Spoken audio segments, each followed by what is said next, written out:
ಯುವಚೇತನ ಯುವ ಸಾಧಕರನ್ನು ಗುರುತಿಸಿ ಪ್ರೋತ್ಸಾಹಿಸುವುದರ ಜೊತೆಗೆ ಯುವ ಪೀಳಿಗೆಗೆ ಸ್ಫೂರ್ತಿ ತುಂಬುವ ಕಾರ್ಯಕ್ರಮ. ಎಲೆಮೆರೆ ಕಾಯಂತಿರುವ ಯುವ ಪ್ರತಿಭೆಗಳನ್ನು ಗುರುತಿಸಿ ಅವರನ್ನು ಸಮುದಾಯಕ್ಕೆ ಪರಿಚಯಿಸುವ ವಿನೂತನ ಕಾರ್ಯಕ್ರಮವೇ ಯುವಚೇತನ. ತಪ್ಪದೇ ಕೇಳಿ ನಿಮ್ಮ ನೆಚ್ಚಿನ ಜನಧ್ವನಿ 90.8 ಕಂಪನಾಂಕದಲ್ಲಿ.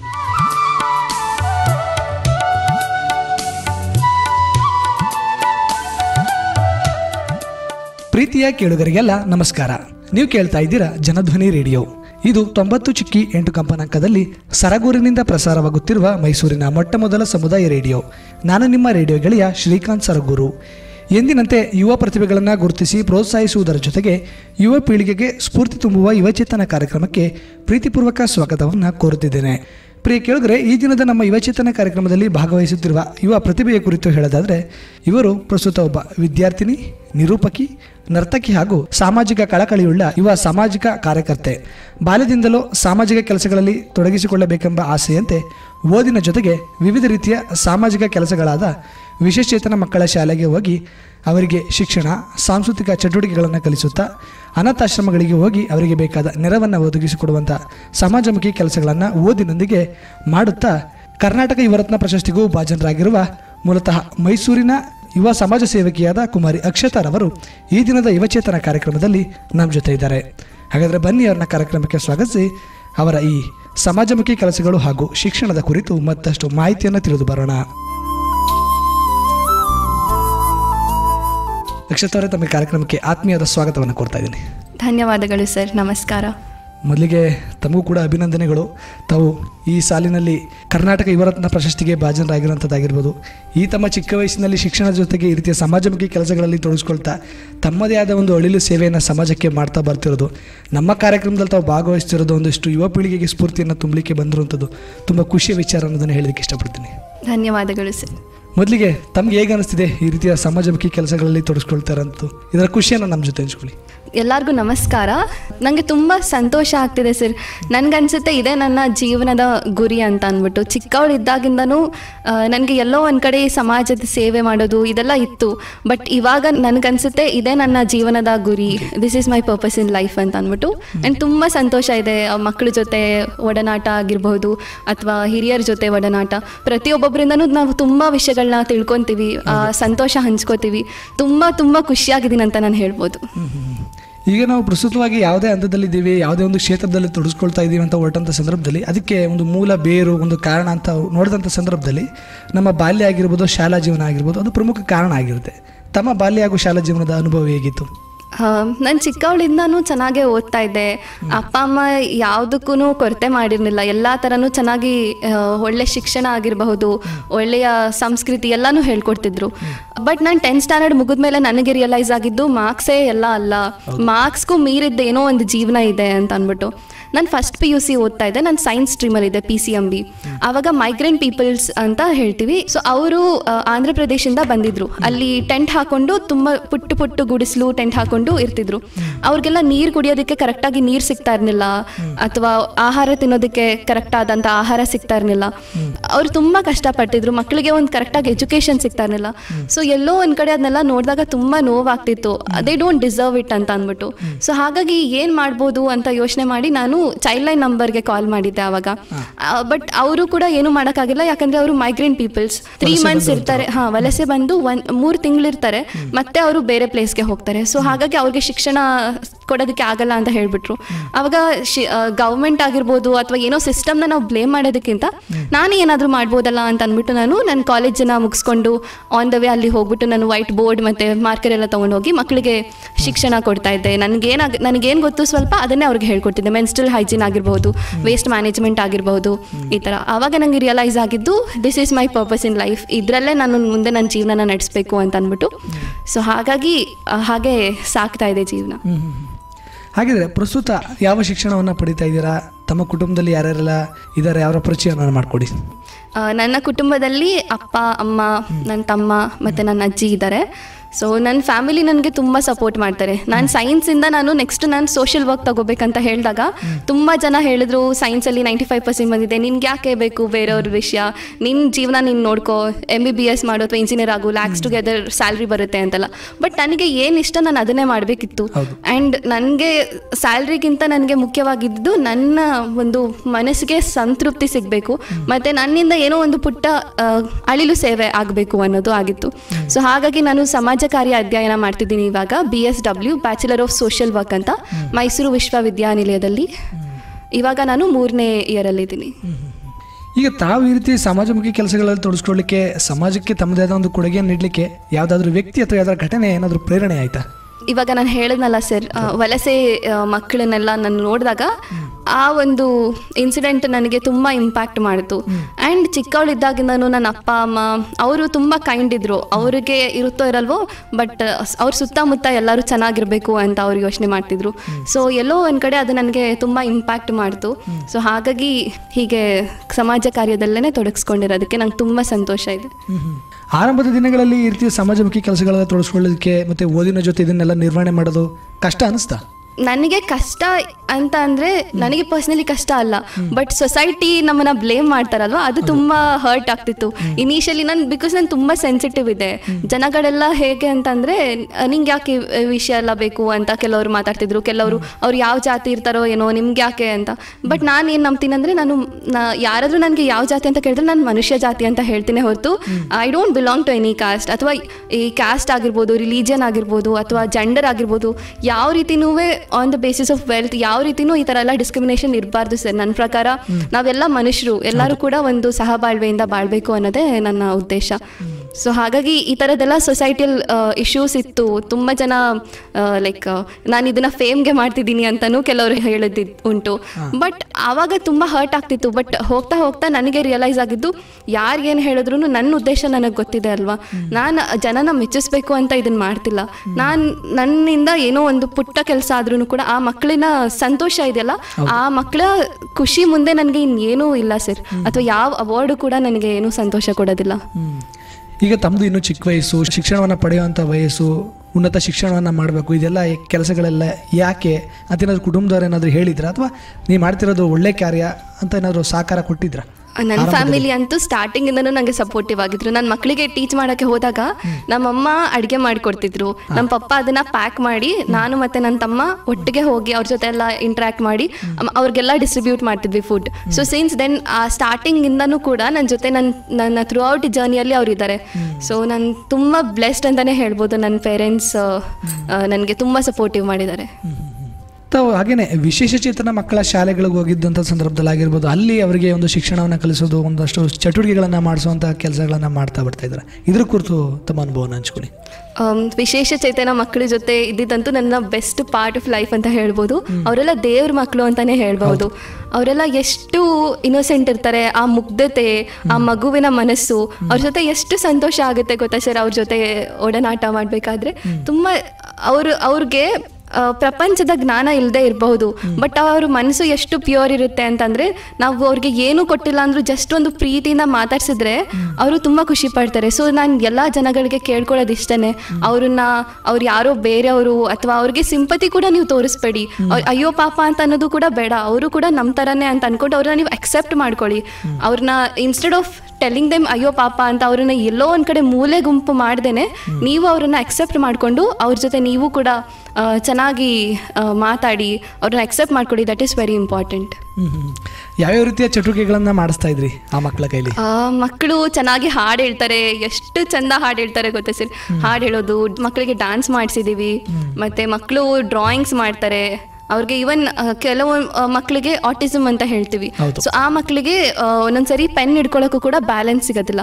ಸೊ ಆವಾಗ ಕೆಲವೊಂದ್ಸರಿ ಅವ್ರಿಗೆ ನಾವು ಸ್ಕ್ರಿಬಲ್ ಮಾಡಿಸೋದು, ಅಥವಾ ಅವ್ರ ಹೆಸರನ್ನ ಅವರೇ ಬರೆಯೋ ಥರ, ಅಥವಾ ಅವ್ರ ಪೇರೆಂಟ್ಸ್ ನೇಮ್, ಅವ್ರ ಸ್ಕೂಲ್ ನೇಮ್ ಎಲ್ಲ ನೆನ್ಪಿಟ್ಕೊಳ್ಳೋ ಥರ, ಅಥವಾ ಅವ್ರ ಫೋನ್ ನಂಬರ್, ಬಿಕಾಸ್ ಅವ್ರೇನಾದ್ರು ತಪ್ಪಿಸ್ಕೊಂಡ್ರೆ ಅಟ್ಲೀಸ್ಟ್ ಕಾಂಟ್ಯಾಕ್ಟ್ ಮಾಡೋದು ರೀತಿ, ಈ ಥರದ್ದು ಬೇಸಿಕ್ ಆಗಿ ಹೇಳ್ಕೊಡ್ತೀವಿ. ಆ್ಯಂಡ್ ಬೇಸ್ಡ್ ಆನ್ ದೇರ್ ಅವ್ರಿಗೆ ಎಷ್ಟು ಅಬಿಲಿಟಿ ಇರುತ್ತೆ ತಿಳ್ಕೊಳ್ಳೋಕ್ಕೆ, ಅದ್ರ ಮೇಲೆ ನಾವು ಹೇಳ್ಕೊಡ್ತೀವಿ. ಯಾಕಂದರೆ ನಾವು ಏನೂ ಫೋರ್ಸ್ ಮಾಡಬಾರ್ದು.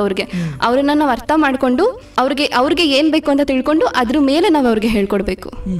ಅಂದ್ರೆ ಅವ್ರಿಗೆ ಅವ್ರದೇ ಆದಂತ ಭಾವನೆಗಳಿರುತ್ತೆ, ಆ ಭಾವನೆಗೆ ತಕ್ಕಂತೆ ನಾವು ಅವ್ರಿಗೆ ಕಲಿಸ್ತಾ ಹೋದಂತ ಸಂದರ್ಭದಲ್ಲಿ ಅವರು ಬಹಳ ಚೆನ್ನಾಗಿ ಕಲಿತಾ ಇದ್ರು. Exactly sir. ಜೊತೆಗೆ ಅನಾಥಾಶ್ರಮಗಳಿಗೆ ಹೋಗಿ ನೀವು ಅವರ ಜೊತೆ ಒಡಗೂಡಿ ಒಂದಷ್ಟು ಚಟುವಟಿಕೆಗಳನ್ನ ಮಾಡೋದಾಗಿರ್ಬೋದು, ಅವ್ರ ಜೊತೆ ಒಂದಷ್ಟು ಸಮಯಗಳನ್ನ ಕಳೆಯೋದಾಗಿರ್ಬೋದು, ಈ ಚಟುವಟಿಕೆಗಳ ಕುರಿತು ತಮ್ಮ ಅನುಭವವನ್ನು ಹಂಚ್ಕೊಳ್ಳಿ. ಆ್ಯಕ್ಚುಲಿ ನನಗೆ ಅದು ಅನಾಥಾಶ್ರಮ ಅನ್ನೋದಕ್ಕಿಂತ ನನ್ನ ಕುಟುಂಬ ಅಂತ ಹೇಳ್ಬೋದು. ಅವರೆಲ್ಲ ಲೈಕ್ ನನ್ನ ತಂಗಿ ತಮ್ಮಂದ್ರು ಥರ, ಮತ್ತು ನಾನು ವೃದ್ಧಾಶ್ರಮಕ್ಕೆ ಹೋಗ್ತೀನಲ್ವ, ಅವರೆಲ್ಲ ನನ್ನ ಅಜ್ಜಿ ತಾತಂದ್ರು. ಅವ್ರಿಗೆಲ್ಲ ನಾನು ಹೇಳೋದಿಷ್ಟೇ, ನಿಮಗೆ ನಿಮ್ಮ ಮಕ್ಕಳು ಇಲ್ಲ ಅಂತ ಅನ್ಕೋಬೇಡಿ, ನಾನೇ ನಿಮಗೆ ಮೊಮ್ಮಗಳಿದ್ದಂಗೆ, ನಾನೇ ನಿಮಗೆ ಮಗಳಿದ್ದಂಗೆ ಅಂತ. ಹಬ್ಬದ ಟೈಮಲ್ಲೆಲ್ಲ ನಾನು ನಮ್ಮಮ್ಮನ ಕೈಲಿ ಅಡುಗೆ ಮಾಡಿಸ್ಕೊಂಡೋಗಿ ಹಬ್ಬದ ಅಡುಗೆ ಅವ್ರ ಹತ್ರ ಹೋಗಿ ಅವ್ರ ಜೊತೆನೇ ಟೈಮ್ ಸ್ಪೆಂಡ್ ಮಾಡೋದು. ಲೈಕ್ ಅವರೆಲ್ಲ ನನ್ನ ಕುಟುಂಬದವ್ರ ಥರ. ಅದು ಎಷ್ಟು ಸಂತೋಷ ಇರುತ್ತೆ. ಮತ್ತು ನಾವು ಅವ್ರಿಗೆ ಏನೂ ಕೊಟ್ಟಿಲ್ಲ ಅಂದ್ರೆ, ನಾವು ಏನೋ ಒಂದು ಅರ್ಶಿನ ಕುಂಕುಮ ಕೊಟ್ಟು ಒಂದು ಬಳೆ ಕೊಟ್ಟರು ಅವ್ರು ಎಷ್ಟು ಸಂತೋಷ ಪಡ್ತಾರೆ, ಅವ್ರು ಎಷ್ಟು ಬ್ಲೆಸ್ ಮಾಡ್ತಾರೆ. ಸೊ ನಾನು ಎಲ್ಲರಿಗೂ ಕೇಳ್ಕೊಡೋದು ಇಷ್ಟೇ, ನಾವು ಸುಮ್ಮನೆ ಪಾರ್ಟಿ ಅದು ಇದು ಅಂದ್ಕೊಂಡೆಲ್ಲ ಎಷ್ಟೆಲ್ಲ ದುಡ್ಡು ವೇಸ್ಟ್ ಮಾಡ್ತೀವಿ. ಅಷ್ಟೆಲ್ಲ ದುಡ್ಡು ನೀವು ವೇಸ್ಟ್ ಮಾಡುವಂಥ ಅಂದರೆ ಅದು ನಿಮ್ಮ ಇಷ್ಟ, ನಾನೇನು ಹೇಳೋಕ್ಕಾಗಲ್ಲ. ಬಟ್ ಸ್ಟಿಲ್ ಅದರಲ್ಲಿ ಸ್ವಲ್ಪ ಅಮೌಂಟ್ ಆದರೂ ನೀವು ಆ ಥರ ವೃದ್ಧಾಶ್ರಮ ಅಥವಾ ಎಲ್ಲಾದರೂ ಹೋಗಿ ಅವ್ರ ಜೊತೆ ಟೈಮ್ ಸ್ಪೆಂಡ್ ಮಾಡಿ. ನಿಮಗೆ ಅಕಸ್ಮಾತ್ ಹಣ ಖರ್ಚು ಮಾಡೋಕ್ಕೆ ಆಗಿಲ್ಲ ಅಂದ್ರೂ ನಿಮ್ಮ ಸಮಯನಾದರೂ ಕೊಡಿ, ನಿಮ್ಮ ಅಮೂಲ್ಯವಾದ ಸಮಯನಾದರೂ ಕೊಟ್ಟು ಅವ್ರಿಗೆ ಪ್ರೀತಿಯಿಂದ ಮಾತಾಡಿಸಿ. ಆ ಒಂದು ಪ್ರೀತಿ ಹಂಚಿದ್ರೆ ಅದು ನಮಗೆ ಗೊತ್ತಿಲ್ದಂಗೆ ಅದು ನಮಗೂ ಮಲ್ಟಿಪ್ಲೈ ಆಗುತ್ತೆ ಅಂತ ಹೇಳ್ಬೋದು. ಹೌದು ಹೌದು. ಜೊತೆಗೆ ಇನ್ಯಾವ್ಯಾವ ಸಾಮಾಜಿಕ ಚಟುವಟಿಕೆಗಳಲ್ಲಿ ತೋರಿಸ್ಕೊಳ್ತಾ ಬರ್ತಾ ಇದ್ದೀರಾ? ನನ್ನ ಸ್ಟಡೀಸ್ ಜೊತೆಗೆ ನನ್ನ ಫ್ರೀ ಟೈಮಲ್ಲೆಲ್ಲ ಬೇರೆ ಬೇರೆ ಸ್ಕೂಲ್ಸ್ಗೆಲ್ಲ ಹೋಗಿ ಮಕ್ಕಳಿಗೆ ಪಾಠ ಮಾಡ್ತೀನಿ. ಅದನ್ನು ಬಿಟ್ಟರೆ ವೀಕೆಂಡ್ಸಲ್ಲೆಲ್ಲ ಆಶ್ರಮಗಳಿಗೆ ಹೋಗ್ತಾ ಇರ್ತೀನಿ, ಅವ್ರ ಜೊತೆ ಇಂಟ್ರ್ಯಾಕ್ಟ್ ಮಾಡೋದು, ಸ್ಪೆಷಲ್ ಚಿಲ್ಡ್ರನ್ಸ್ಗೆ ಹೇಳ್ಕೊಡೋದು, ಮತ್ತು ಸೆಕ್ಸ್ ವರ್ಕರ್ಸ್ ಜೊತೆ ಅವ್ರಿಗೆ HIV ಪ್ರಿವೆನ್ಷನ್ ಆಗೋ ರಿಲೇಟೆಡು ಒಂದು ಪ್ರಾಜೆಕ್ಟ್ ಮಾಡಿದ್ವಿ. ಮತ್ತು ಈಗ MySoreJobs.com ಅಂತ ಒಂದು ಪೇಜ್ ಮಾಡಿದ್ದೀನಿ. ಅದರಲ್ಲಿ ಏನಂತಂದರೆ ಮೈಸೂರಲ್ಲಿ ಏನೇನು ಜಾಬ್ಸ್ ವೇಕೆನ್ಸಿ ಇರುತ್ತೆ ಅದನ್ನು ನಾವು ಪೋಸ್ಟ್ ಮಾಡ್ತಿರ್ತೀವಿ, ಅಪ್ಡೇಟ್ ಮಾಡ್ತಿರ್ತೀವಿ. ಬಿಕಾಸ್ ಜಾಬ್ಸ್ ತುಂಬ ಇದೆ, ಬಟ್ ಅದು ಎಲ್ಲರಿಗೂ ರೀಚ್ ಆಗ್ತಾ ಇಲ್ಲ. ಅನ್ಎಂಪ್ಲಾಯ್ಮೆಂಟ್ ಅನ್ನೋದು ಎಲ್ಲೋ ಒಂದು ಕಡೆ ಇನ್ನೂ ಉಳಿದಿದೆ. ಸೊ ಅದನ್ನು ಸಮ್ವೇರ್ ನಾವು ಅದನ್ನು ಎಲ್ಲರಿಗೂ ಆ ಜಾಬ್ ವೇಕೆನ್ಸಿ ಬಗ್ಗೆ ಎಲ್ಲರಿಗೂ ಅರಿವು ಮೂಡಿಸ್ಬೇಕು, ಅವ್ರಿಗೆ ಆ ಇನ್ಫಾರ್ಮೇಷನ್ ಸಿಗಬೇಕು ಅಂತ MySoreJobs.com ಅಂತ ಮಾಡಿದ್ವಿ. ಆಲ್ಮೋಸ್ಟ್ 1 year ಆಯಿತು. ಸೊ ಹೀಗೆ ಏನಾಗುತ್ತೆ. ಮತ್ತು ಎನ್ವಿರಾನ್ಮೆಂಟ್ ರಿಲೇಟೆಡ್ ಕೂಡ ಕೆಲವೊಂದು ಪ್ರಾಜೆಕ್ಟ್ಸ್ ಮಾಡ್ತಾ ಇದ್ದೀವಿ. ಜೊತೆಗೆ ತಾವು ವಿಶೇಷವಾಗಿ ಮಕ್ಕಳ ಭವಿಷ್ಯ ಬಂಡಿ ಯಾತ್ರೆ ಅನ್ನೋದೊಂದು ಶಿಬಿರವನ್ನ ಮಾಡಿದ್ರಿ, ಅಂದ್ರೆ ಅದೊಂಥರ ಪ್ರಯಾಣ ಶಿಬಿರ ಅಂತಾನೆ ಹೇಳ್ಬೋದು. ಈ ಶಿಬಿರದ ಕುರಿತು ಮಾಹಿತಿನ ಹಂಚ್ಕೊಳ್ಳಿ. ಈ ಶಿಬಿರದಲ್ಲಿ ಮಕ್ಕಳು ಭಾಗವಹಿಸುವಿಕೆ ಆಗಿರ್ಬೋದು, ಇದರಿಂದ ಮಕ್ಕಳು ಕಲಿತಂತ ಚಟುವಟಿಕೆಗಳಾಗಿರ್ಬೋದು, ಇದ್ರ ಕುರಿತು ಮಾಹಿತಿನ ಹಂಚ್ಕೊಳ್ಳಿ. ಮಕ್ಕಳ ಭವಿಷ್ಯ ಬಂಡಿ ಸೂತ್ರ 21. ಈ ಒಂದು ಯಾತ್ರೆ ನಮಗೆ ನಮ್ಮ ಜೀವನದಲ್ಲೇ ನಾವು ಎಷ್ಟು ದುಡ್ಡು ಕೊಟ್ರು ಅಥವಾ ಯಾವುದೋ ಪುಸ್ತಕದಲ್ಲೂ ಇದು ಸಿಗೋದಿಲ್ಲ ಅಂತ ಒಂದು ಒಳ್ಳೆ ಎಕ್ಸ್ಪೀರಿಯನ್ಸ್ ಅಂತಲೇ ಹೇಳ್ಬೋದು. ಅದರಲ್ಲಿ ಇದು 21ನೇ ಶತಮಾನ ಆಗಿರೋದ್ರಿಂದ 21 ಮಕ್ಕಳನ್ನ 21 ದಿನಗಳು ನಾವು 21 ತಾಲೂಕುಗಳಿಗೆ ಕರ್ಕೊಂಡು ಹೋಗಿದ್ವಿ. 3 ಜಿಲ್ಲೆಯಾದಂತಹ ಮೈಸೂರು, ಮಂಡ್ಯ ಮತ್ತು ಚಾಮರಾಜನಗರ, ಈ 3 ಜಿಲ್ಲೆಯ 21 ತಾಲೂಕುಗಳಿಗೆ ಪ್ರತಿದಿನವೂ ನಾವು ಹೋಗ್ತಾ ಇದ್ವಿ. ಅಲ್ಲಿನ ವಿಶೇಷತೆ ಆದಂತಹ ನಮ್ಮ ಹಳೆ ಪರಂಪರೆ ಆಗಿರಬಹುದು, ಸಾವಯವ ಕೃಷಿ ಆಗಿರಬಹುದು, ಗುಡಿ ಕೈಗಾರಿಕೆಗಳಾಗಿರ್ಬೋದು, ಈ ಥರ ಎಷ್ಟೊಂದು ವಿಷಯಗಳನ್ನ ತಿಳ್ಕೊಂಡಿರುವಂಥ ಎಲೆಮರೆ ಕಾಯಿಗಳಂತ ಹೇಳ್ತೀವಲ್ವಾ, ಆ ಥರ ಎಷ್ಟೊಂದು ಜ್ಞಾನದ ಭಂಡಾರನೇ ಇರುತ್ತೆ ಅವ್ರ ಹತ್ರ. ಬಟ್ ಅವ್ರ ಬಗ್ಗೆ ಎಷ್ಟೊಂದು ಜನ ಗೊತ್ತಿರಲ್ಲ. ಸೊ ನಾವು ಅಲ್ಲಿಗೆ ಭೇಟಿ ಮಾಡಿ ಅಲ್ಲಿನ ವಿಷಯಗಳನ್ನೆಲ್ಲ ತಿಳ್ಕೊಂಡು ಅದನ್ನು ನಮ್ಮ ಮಕ್ಕಳೆಲ್ಲ ಡಾಕ್ಯುಮೆಂಟ್ ಮಾಡಿ ಇಟ್ಕೊಂಡಿದ್ವಿ. ಸೊ ನಮಗೆ 1947 ನಮಗೆ ಸ್ವಾತಂತ್ರ್ಯ ಸಿಕ್ತು. 100 ವರ್ಷ ಆದಮೇಲೆ ನಮ್ಮ ಕನಸಿನ ಭಾರತ ಹೇಗಿರಬೇಕು ಅನ್ನೋದೊಂದು ಆಶ್ಚರ್ಯ ಸೂಚಕ ಪ್ರಶ್ನೆ ಅಂತಲೇ ಹೇಳ್ಬೋದು. ನಾವು ಹೀಗೇ ಈಗ ಇಂಡಸ್ಟ್ರಿಯಲೈಸೇಷನ್ನು, ಈ ಮಾಡರ್ನೈಸೇಷನ್ ಅಥವಾ ಈ ಥರ ಎಲ್ಲ ಪೊಲ್ಯೂಷನ್ ಈ ಥರ ಎಲ್ಲ ಆಗ್ತಾ ಹೋಗ್ತಿದ್ರೆ 100ನೇ ವರ್ಷದ ಸ್ವಾತಂತ್ರ್ಯೋತ್ಸವನ ನಾವು ಹೇಗೆ ಆಚರಿಸ್ತೀವಿ ಅಂತ ನೆನಪಿಸ್ಕೊಂಡ್ರೆ ಭಯ ಆಗುತ್ತೆ. ಯಾಕಂದರೆ ಅದು ನಮ್ಮ ಪ್ರಕೃತಿ ಮಾತೆ ಎಲ್ಲೋ ಒಂದು ಕಡೆ ಡಿಸ್ಟ್ರಕ್ಷನ್ ಆಗ್ತಾ ಇದೆ. ಸೊ ಅದನ್ನು ಹೇಗೆ ನಾವು ತಡೆಗಟ್ಟಿ ನಾವು ನಮ್ಮ ಸಮಾಜದಲ್ಲಿ ಸಾವಯವ ಕೃಷಿ ಆಗಿರಬಹುದು ಅಥವಾ ನಮ್ಮ ಪರಿಸರನ ಚೆನ್ನಾಗಿ ನೋಡ್ಕೊಳ್ಳೋದು, ಈ ಥರದ್ರ ಬಗ್ಗೆ ನಾವೆಲ್ಲ ಹೇಗೆ ವರ್ಕ್ ಮಾಡ್ಬೋದು ಅನ್ನೋದ್ರನ್ನ ರಿಲೇಟೆಡೇ ನಾವು ಒಂದು ಕಾನ್ಸೆಪ್ಟ್ ಇದೆ, ವಿಷನ್ ಇಂಡಿಯಾ 2047 ಅಂತ. 2047 ನನ್ನ ಕನಸಿನ ಭಾರತ ಹೇಗಿರಬೇಕು ಅನ್ನೋದು, ನನ್ನ ಕನಸಿನ ಹಳ್ಳಿ, ನಮ್ಮ ಪ್ರತಿಯೊಂದೊಂದು ಹಳ್ಳಿನೂ ಕೂಡ ಈ ಥರ ಯಾವಾಗ ನೇಚರ್ ಸೆಂಟ್ರಿಕ್ ಆಗಿ ಇದ್ದರೆ ಆವಾಗ ಖಂಡಿತ ನಮ್ಮ ಭಾರತನ 100ನೇ ಸ್ವಾತಂತ್ರ್ಯೋತ್ಸವ ನಾವೆಲ್ಲರೂ ತುಂಬ ಸಂತೋಷವಾಗಿ ಆಚರಿಸ್ಬೋದು ಅನ್ನೋದು ನಮ್ಮ ಉದ್ದೇಶ. ಈ ತಮ್ಮ ಮಕ್ಕಳ ಭವಿಷ್ಯ ಬಂಡಿ ಸೂತ್ರ 21 ಈ ಯಾತ್ರೆ ಆಗಿರ್ಬೋದು, ತಮ್ಮ ಈ ಸಾಮಾಜಿಕ ಕೆಲಸ ಕಾರ್ಯಗಳಿಗಾಗಿರ್ಬೋದು, ತಮಗೆ ಕುಟುಂಬದವರಲ್ಲದೆ ಇತರ ಸಮುದಾಯದವರಾಗಿರ್ಬೋದು ಅಥವಾ ಇತರ ವ್ಯಕ್ತಿಗಳಾಗಿರ್ಬೋದು ಯಾರ್ಯಾರೆಲ್ಲ ಸಹಕಾರವನ್ನು ಕೊಡ್ತಾ ಬರ್ತಾ ಇದ್ದಾರೆ? ಆ ಥರ ಸ್ಪೆಸಿಫಿಕ್ ಆಗಿ ತುಂಬ ಮೆನ್ಷನ್ ಮಾಡಬೇಕಾಗುತ್ತೆ, ಒಂದು ಲಿಸ್ಟೇ ಇದೆ. ತುಂಬ ಜನ ಲೈಕ್ ಮೈಂಡೆಡ್ ಪೀಪಲ್ ಖಂಡಿತ ಸಪೋರ್ಟ್ ಮಾಡ್ತಾರೆ. ಸಪೋರ್ಟ್ ಇನ್ ದ ಸೆನ್ಸ್ ಅವರು ಐಡಿಯಾಸ್ ಕೊಡೋದಿರ್ಬೋದು ಅಥವಾ ಎಮೋಷ್ನಲ್ ಸಪೋರ್ಟ್. ಸಮ್ಟೈಮ್ಸ್ ನಾವು ಏನೋ ಒಂದು ಮಾಡ್ತೀವಿ ಬಟ್ ಅದು ಸರಿನಾ ಇಲ್ವಾ ಅಂತ ಯೋಚನೆ ಮಾಡ್ತಿರ್ತೀವಿ, ಬಟ್ ಅವರು yes you are doing well ಅಂತ ಅಂದ್ಬಿಟ್ಟು ಒಂದು ಪಾಸಿಟಿವ್ ಆಗಿ ಹೇಳ್ತಾರಲ್ವಾ, that means a lot to me. So ಈ ಥರ ನನ್ನ ಎಲ್ಲ ವೆಲ್ ವಿಷರ್ಸ್ಗೆ, ಈ ಥರ ನನಗೆ ಮೋಟಿವೇಟ್ ಮಾಡಿದವ್ರಿಗೆ ಪ್ರತಿಯೊಬ್ಬೊಬ್ರಿಗೂ ನಾನು ತುಂಬ ತುಂಬ ಧನ್ಯವಾದ ಹೇಳೋಕ್ಕೆ ಇಷ್ಟಪಡ್ತೀನಿ. And I am very blessed to have you all. ಈಗ ತಾವು ಮಕ್ಕಳ ಭವಿಷ್ಯ ಬಂಡಿ ಸೂತ್ರ 20 ಈ ಯಾತ್ರೆಯನ್ನು ನಡೆಸಿದ ಸಂದರ್ಭದಲ್ಲಿ ಅಲ್ಲಿ ಭಾಗವಹಿಸಿದಂಥ ಮಕ್ಕಳಾಗಿರ್ಬೋದು, ಈ ಥರ 3 ಜಿಲ್ಲೆಗಳನ್ನು ಸುತ್ತಿ ತದನಂತರ ಈ ಯಾತ್ರೆ ಮುಗಿದಂಥ ಸಂದರ್ಭದಲ್ಲಿ ಮಕ್ಕಳು ಏನೆಲ್ಲ ವಿಷಯಗಳನ್ನು ಕಲ್ತಿದ್ರು, ನಿಮ್ಮ ಜೊತೆ ಯಾವ ರೀತಿಯೆಲ್ಲ ಅವರು ಪ್ರತಿಕ್ರಿಯಿಸಿ ಆ ಯಾತ್ರೆಯಿಂದ ತಮ್ಮ ಮನೆಗಳಿಗೆ ಹೊರಡ್ತಾರೆ? ಆ 21 ದಿನದ ಅನುಭವ ಇದೆಯಲ್ಲ, ಅದನ್ನು ಮಾತಿನ ಮುಖಾಂತರ ಹೇಳೋದಕ್ಕೇನೆ ತುಂಬ ಕಷ್ಟ ಅನಿಸುತ್ತೆ. ಒಂದು ಯಾತ್ರೆಯಲ್ಲಿ ನಾವು ಏನೇನು ವಿಷಯ ತಿಳ್ಕೊಂಡ್ವಿ ಅದು ಒಂದು ಕಡೆ, ಇನ್ನೊಂದು ಕಡೆ ಆ ಯಾತ್ರೆನೇ ನಮಗೆ ತುಂಬ ವಿಷಯಗಳನ್ನ ಕಲಿಸಿತ್ತು. ನಾವು ಅಲ್ಲಿ ಹೋಗ್ಬೇಕಾದ್ರೆ ಹಾಡು ಹೇಳಬೇಕಾದ್ರೂ ನಮ್ಮ ಪರಿಸರದ ಬಗ್ಗೆ ಆಗಿರ್ಬೋದು, ನಮ್ಮ ರೈತರ ಬಗ್ಗೆ ಆಗಿರ್ಬೋದು, ಇಂಥ ಒಳ್ಳೆ ಒಳ್ಳೆ ಹಾಡುಗಳನ್ನ ಹಾಡ್ತಿದ್ವಿ. ಮತ್ತು ಮಕ್ಕಳು ತಿಳ್ಕೊಂಡ್ರು ಅನ್ನೋದಕ್ಕಿಂತ ಮಕ್ಕಳಿಂದ ನಾವು ತುಂಬ ವಿಷಯಗಳನ್ನ ತಿಳ್ಕೊಂಡ್ವಿ. ಆ ಒಂದು ಯುನಿಟಿ ಇರ್ಬೋದು, ಅವರು ಒಬ್ರಿಗೊಬ್ರು ಹೇಗೆ ಸಹಾಯ ಮಾಡ್ತಾರೆ, ಅಥವಾ ಆ ಒಂದು ಶುದ್ಧವಾದ ಮನಸ್ಸು, ಯಾರಿಗೂ ಹಾನಿ ಮಾಡ್ದೇನೆ ಲೈಕ್ ಒಬ್ರು ಸಕ್ಸಸ್ ಆದರೆ ಅದನ್ನ ಅಪ್ರಿಷಿಯೇಟ್ ಮಾಡುವಂಥ ಒಳ್ಳೆ ಮನಸ್ಸಿರುತ್ತಲ್ವ, ಆ ಥರ ಮಕ್ಕಳಿಂದ ತುಂಬ ವಿಷಯಗಳನ್ನ ನಾವು ತಿಳ್ಕೊಂಡ್ವಿ. ಮತ್ತು ಮಕ್ಕಳು ಕೂಡ ತುಂಬ ವಿಷಯಗಳನ್ನ ತಿಳ್ಕೊಂಡ್ರು. ಸೊ ಇದು ಈ ಸ್ಕೂಲ್ಸ್ಗಳಲ್ಲೆಲ್ಲ ಇದೆಲ್ಲ ಎಲ್ಲೋ ಒಂದು ಕಡೆ ಮರೆಯಾಗ್ತಿದೆ. ಮತ್ತು ನಾವು ಯಾವಾಗ ಅವ್ರಿಗೆ ಪ್ರತಿದಿನ ಏನಾಗ್ತಿತ್ತು ಅಂದರೆ, ದಿನ ಇಡೀ ಕಳೆದ ಮೇಲೆ ನಾವು ಅವ್ರ ಜೊತೆ ಒಂದು ಚರ್ಚೆ ಮಾಡ್ತಿದ್ವಿ, ಹೇಗಾಯ್ತು ಅವ್ರ ದಿನ ಹೇಗಾಯ್ತು. ಮತ್ತು ಅವ್ರ ಮಕ್ಕಳು ನಾವು ದೊಡ್ಡವರು ಅನ್ನೋ ಥರ ಇಲ್ಲ, ಎಲ್ಲರೂ ಒಂದೇ ಅಂತ ಅಂದ್ಕೊಂಡು ನಾವು ನಮ್ಮ ಎಕ್ಸ್ಪೀರಿಯನ್ಸ್ನ ಅವ್ರ ಹತ್ರ ಶೇರ್ ಮಾಡ್ಕೋತಿದ್ವಿ. ಸೊ ಆ ಒಂದು ಕೂಡು ಕುಟುಂಬ ಅಂತ ಹೇಳ್ತೀವಲ್ವ, ಆ ಥರ ಒಂದು ಫೀಲಿಂಗ್ ಇತ್ತು, ತುಂಬ ಚೆನ್ನಾಗಿತ್ತು. ಸೊ ಈ ಥರನೇ ಪ್ರತಿಯೊಬ್ಬೊಬ್ಬರು ಮನೆಯಲ್ಲೂ ಕೂಡ ಅವ್ರ ಫ್ಯಾಮಿಲಿಗೆ ಈ ಥರ ಟೈಮ್ ಕೊಟ್ಟು, ಎಲ್ಲರೂ ಎಷ್ಟೇ ಬ್ಯುಸಿ ಇರ್ಬೋದು ನಾವು, ಬಟ್ ಎಲ್ಲೋ ಒಂದು ಕಡೆ ನಮ್ಮ ಫ್ಯಾಮಿಲಿಗೆ ನಾವು ಟೈಮ್ ಕೊಟ್ಟು ಇಡೀ ದಿನ ಏನಾಯಿತು ಅಂತ ಅಂದ್ಬಿಟ್ಟು ಪರಸ್ಪರ ಮಾತಾಡೋದು, ಈ ಥರ ಎಲ್ಲ ತುಂಬ ಮುಖ್ಯವಾದ ಮೌಲ್ಯಗಳು ಇದೆಲ್ಲೋ ಒಂದು ಕಡೆ ಕಳೆದೋಗ್ತಿದೆ. ಇವಾಗ ಎಲ್ಲ ನ್ಯೂಕ್ಲಿಯರ್ ಫ್ಯಾಮಿಲಿ ಆಗ್ತಿದೆ, ಅಪ್ಪ ಅಮ್ಮ ಕೆಲಸದಲ್ಲಿ ಬ್ಯುಸಿ, ಮಕ್ಕಳಿಗೆ ಟೈಮ್ ಕೊಡೋರು ಯಾರಿಲ್ಲ. ಸೊ ಎಲ್ಲೋ ಒಂದು ಕಡೆ ಈ ಒಂದು ಕುಟುಂಬ ಅನ್ನೋದು ಕಾನ್ಸೆಪ್ಟು, ಎಲ್ಲ ಯೂನಿಟಿ ಅನ್ನೋದು ಮತ್ತೆ ಬರಬೇಕು ಅಂತ ನನ್ಗನ್ಸುತ್ತೆ. ನಮ್ಮ ಕುಟುಂಬ ಆಗಿರ್ಬೋದು, ಸಮುದಾಯ ಆಗಿರ್ಬೋದು, ಒಂದು ಅವಿಭಕ್ತ ಕುಟುಂಬ ಥರ ನಾವೆಲ್ಲ ಕೂಡಿ ಬಾಳಿದ್ರೇನೆ ಅದೊಂದು ಸಮೃದ್ಧಿಯನ್ನು ಕಾಣ್ಬೋದು ಅಂತ ಹೇಳ್ತಾ ಇದ್ದೀವಿ. ಹೌದು ಸರ್, ಖಂಡಿತ.